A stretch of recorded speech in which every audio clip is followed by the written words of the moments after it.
در غریبی گر بخندم خندم پرغم بود، چشم گریانی غریبان دائم و پرنم بود. در غریبی گر بخندم خندم پرغم بود، چشم گریانی غریبان دائم و پرنم بود.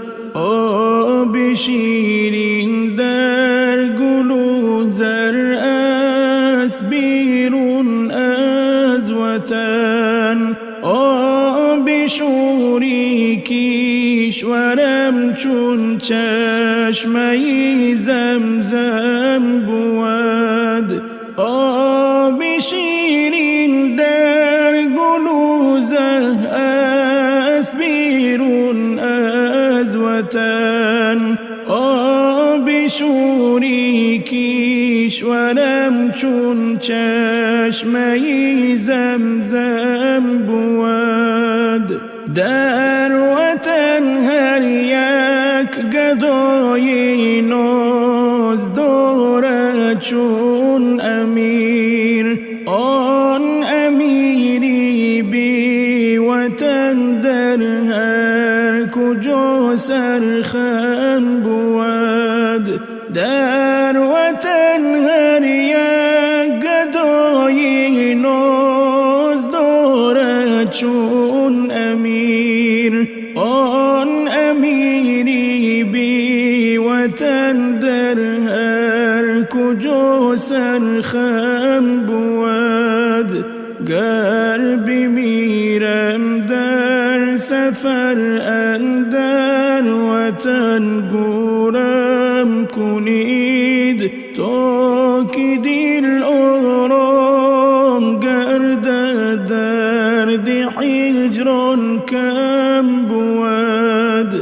گر بمیرم در سفر اندر وطن گورم کنید، تا که دل آرام گردد درد هجران کم بود. تا بدیداری وطن جیحون گردد کامیاب، آتشی هجرانی میهن در دلم هر دم بود. تا بدیداری وطن جیحون گردد کامیاب، آتشی هجرانی میهن در دلم هر دم بود.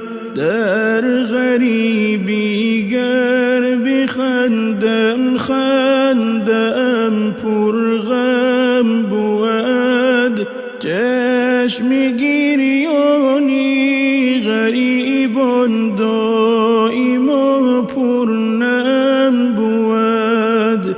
در غریبی گر بخندم خندم پرغم بود، چشم گریانی